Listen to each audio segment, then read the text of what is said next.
Dyan. Alam mo ba? Ha? Paliwanag ko sa'yo. Bakit ka nandito? Bakit Habang nandito? nag-aaral ka, Adrian, sinabi na ni tatay ko ay hinipnotize ka ni Commander Taghoy.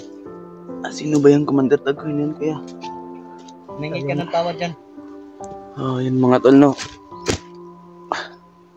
Pasensya na mga tol kung may nagawa akong mali. Hindi mo naman alam. Hindi ko alam yung ginagawa ko mga tol.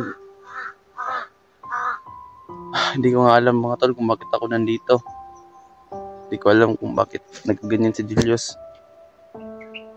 Ako pala yung may dahilan kung bakit nagganyan si Julius. Yung mga kapatid niya. Hindi niya alam yung hindi niya kilala yung kapatid niya isa. Na-hypnotize ba sa kuya? Oo, na-hypnotize si Julius bilang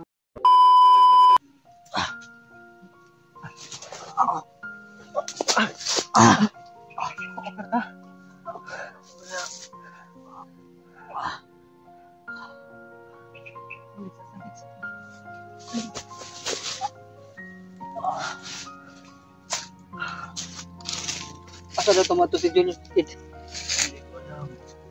Ano bang nangyari kay kuya? Hypnotize si Julius.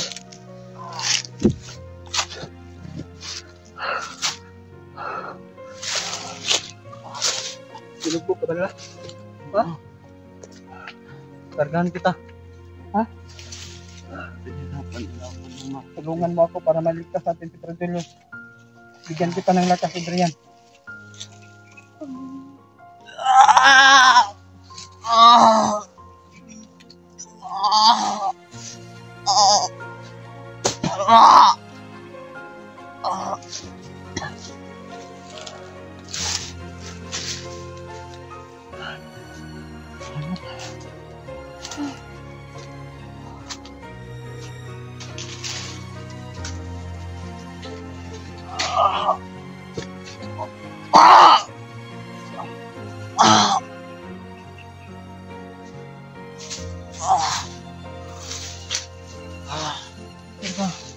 Tubig.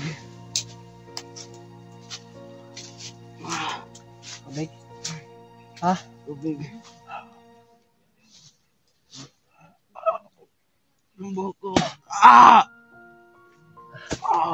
Silipin ko muna dito.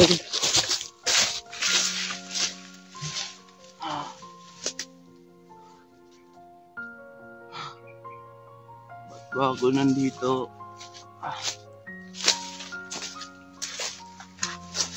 Ba't ba ako nandito? Kaya mo nang tumayo.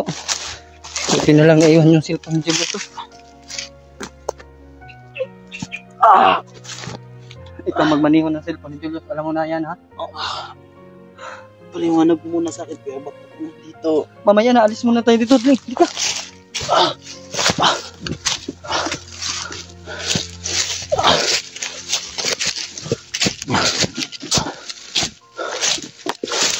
Baba. Hindi na kilala. Hindi na yung kapatid niya.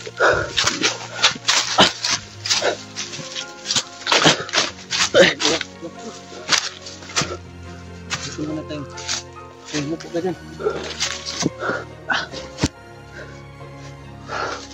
Alam mo ba? Ha? Paliwanag ko sa'yo.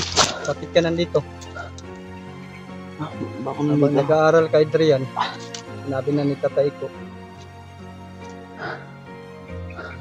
ay hinipnotize ka ni Commander Taghoy. Sino ba yung Commander Taghoy na yun, kuya? Siya yung hindi ko pa nakikita na commander, pero rinig ko na yung pangalan niya sa mga bandido. Si Julius, kuya. Si Anong nangyari sa Julius kanya? nahuli dahil yung kapatid niya sinubukan namin iligtas. Bakit? Ano bang nangyari sa kanyang kapatid? Bihag ni Commander Taghoy yung isa niyang kapatid, yung isa naibaba ko na. Bakit? Alam mo ba, Adrian, Hindi. tingin ng mga supporter namin nag-traitor ka. Ha? Alam mo namang hindi ko Kaya magagawa. humingi ka ng patawad dyan sa mga solid supporters ni Julius. Ha? Humingi ka dyan. Huwag muna tayong umalis dahil ay uwak. Kanina pa Dyan ka, yan, dyan ka. Sandig. Yan. wala pa akong masyadong lakas kuya. Pero salamat Muna sa binigay mo. Humingi ka ng tawad dyan. Oh, yun mga tol, no. Pasensya na mga tol kung may nagawa akong mali. Hindi mo naman alam. Hindi ko alam yung ginagawa ko mga tol. Hindi ko nga alam mga tol kung bakit ako nandito. Hindi ko alam kung bakit nagganyan si Julius. Ako pala yung may dahilan kung bakit nagganyan si Julius. Yung mga kapatid niya. Hindi niya alam yung hindi niya kilala yung kapatid niya isa. Na-hypnotize mo sa kuya? Oo, naipitay si Julius bilang isang Commander Julius na naman yung ano sa kanya ngayon. Okay. Nahihirapan ako dahil ako lang mag-isa. Huwag kang mag-alala kuya. Tutulong ako sa inyo para makabawi ako. Ganyan. Dapat makabawi ka. Pakita mo sa mga supporters Mga tol, na huwag kayong wala kang mag-alala mga tol, no. Humingi ka ng patawad. Pasensya na mga tol.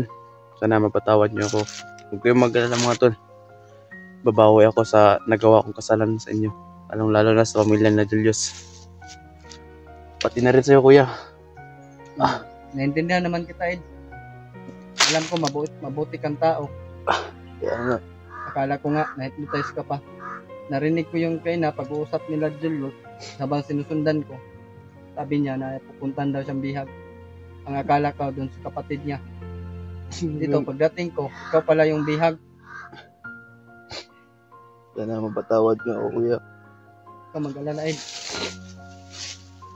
Hindi Hindi lang Panginoon ang Nagawa marunong ko. magpatawad. Yung matulo.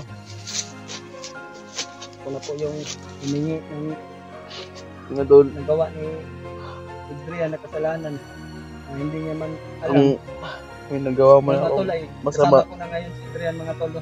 Patawarin niyo ako. Binihag pala siya ni Commander Tagoy at ni Julius habang ako nandun sa baba. Kababalik ko lang, Brad. Yung matulo, sana ay mapatawad niyo si Adrian. Humingi ka dito ng patawad no? Sa sa kamera ko. Patawarin niyo ako mga tol kung meron na akong kasalanan na gawa. Ako, Ed, hindi ako Panginoon. Pero yung Panginoon natin, marunong magpatawad. Kaya ako,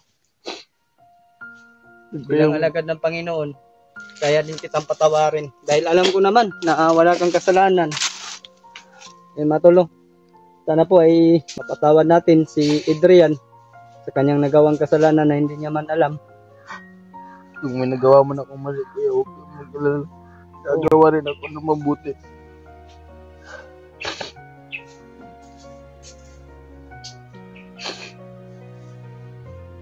Tutulungan mo ako ha. Nababayin si Julius saka yung kapatid niya.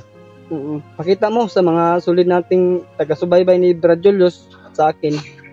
Sa lahat ng mga hunters, pakita mo sa kanila na wala ka talagang alam sa anumang nangyari sa'yo, anumang ginagawa mo. Dahil alam ko, na-hypnotize ka lang ni Commander Taghoy. Alam ko kuya, malaki yung kasalanan na gawa ko sa inyo. Hindi dahil sa akin, isa na lang si Julius. Alam mo ba, nasira yung channel ni Julius nang dahil sa'yo. Ayun matol, patawarin natin si Adrian.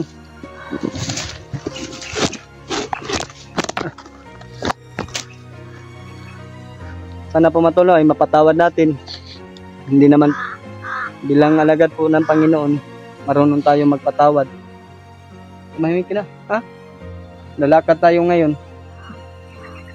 Ako na kuya. O, tutulungan natin si Brad Julius para makasama niya yung kapatid niya. So, yung kapatid niyang isa ay dapat natin makuha din.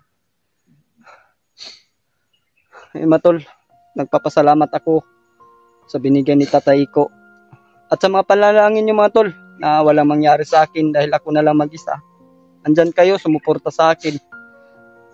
Ayun mga tol, suportahan po natin si Adrian mga tol. Siya na po yung humingi ng patawad. Ako na po yung humingi ng patawad para sa kanya. Tao lang naman po tayo. Marunong naman tayong magpatawad, hindi ba? Sa mga anak ng Panginoon, bilang anak ng Panginoon, patawarin natin si Adrian. Dahil alam naman po natin na hypnotize na si Adrian, mga tol. No? Talaga ako, alam mo kuya, mga ginawa ko kasalanan. Alam ko naman. Tinitiis ko kahit ano yung mga komento sa video ko nang dahil sa'yo. Tinitiis ko. Hindi ako nagpapakita sa kanila na marami nga nagsabi na patayin na lang daw kita dahil wala kang silbi sa kang traitor. Kaya ayun mga tol, kami na po yung humingi ng pasensya sa nangyari ni Adrian. Ayun mga tol, no? Sana mapatawad po natin. Alang-alang po sa ating Panginoon po. No? Tulungan mo ako. Pakita mo sa kanila na isa kang tunay na kaibigan. So, maglala mga tol. Sa pagbaba mo, balik eskwela ka na, ha? Dahil intindihan naman ng guro mo, pinaintindi ko sa kanya kung anong nangyayari sa'yo. Kaya, ngayon, kailangan nating iligtas pa si Julius sa yung kapatid niya bago tayo bababa, ha? Huwag muna tayo bababa. Huwag muna tayo bababa. Kakain tayo ngayon. Alam ko, gutom ka. Kagabi nga, naano na lang ako.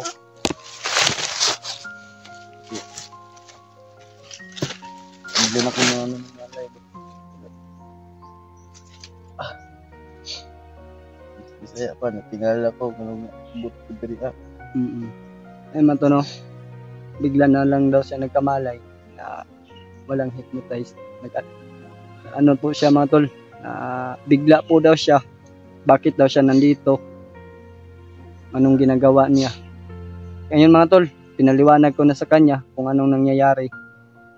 Dahil siya po yung isang mga tol, no? Dahilan kung bakit nagkaganon yung pamilya ni Brad Julius at kay Brad Julius. Sana Adrian ay mapatawad mo yung mga pagkakamali mo.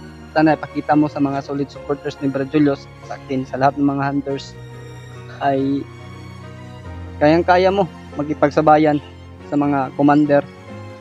Mamaya tatawagan natin yung gabay ko, bigyan kita ng orasyon na hindi na ma-hypnotize. Tawagin natin si tatay ko. Hindi mo pa siya nakilala. Kailangan natin gawin ngayon ay magdasal, no? Magdasal tayo na mag-success yung mission natin. Mission ko, mission mo na yan, ha? Tindihin mo na bilang kaibigan ni Brad Julius, bilang kapatid ko na yan, tingin ko kay Brad Julius, kaya gustong-gusto ko talaga siyang tulungan. Ayun mga tolo, sa lahat po ng mga solid supporters ni Brad Julius, ay sana ay pagdasal nyo kami ni Adrian na mailigtas namin si Julius. Kahit kami lang dalawa mga tol, gagawin ko mga tolo para mailigtas si Brad Julius. Saka na tayo kuya. Ayun na, okay na ba yung katawan mo? Muna tayo magmadali. Tara. Tayo. Ikaw na muna kuya.